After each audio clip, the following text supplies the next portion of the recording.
Welcome back to Autism at Home. This is the fifth tip in how to set up your home, which is playstations.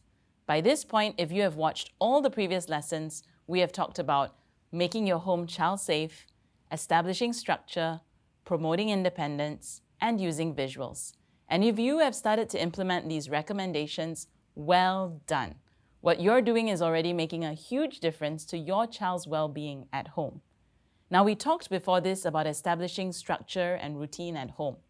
You might ask, Joe, it's one thing for them to have their meals and brush their teeth and dress themselves, but what do I do with my child all the other hours of the day? There's only so many times you can practice a self-help skill.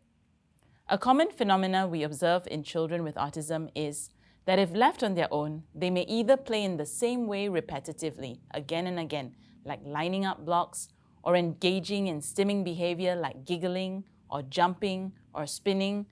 Well, this is because oftentimes children with autism don't know how to play and need to be taught by an adult how to play.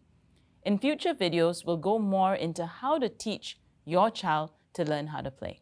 But in the meantime, you can start with setting up playstations for your children. These are basically little corners and areas all over your house dedicated to a specific toy or activity.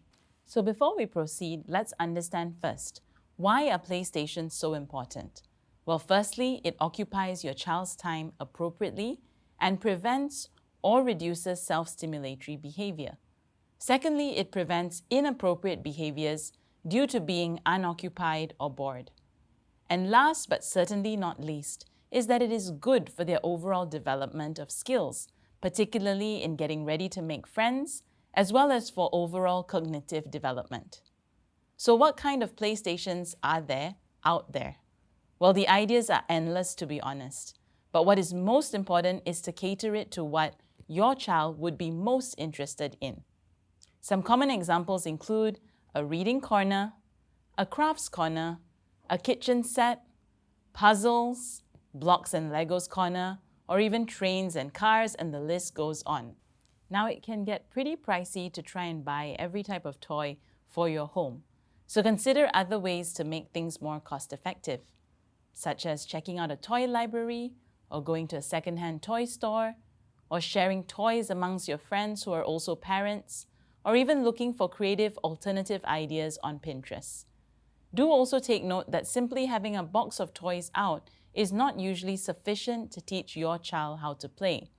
In fact, if left unattended, your child may choose to play inappropriately with those toys or even stim on them, such as gathering them all out, dumping them out, spinning the wheels of cars, lining up. So in these cases, we would advise to not have those toys just laid out and instead to have proper facilitation by an adult to show them how to play appropriately. Well, there you go. That's tip number 5 on playstations around the house. Now it's your turn. Take a walk around your house.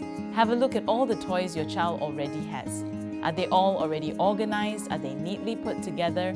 Or do they need a little home of their own? Secondly, do you need to invest in more variety of activities to expand your child's interests?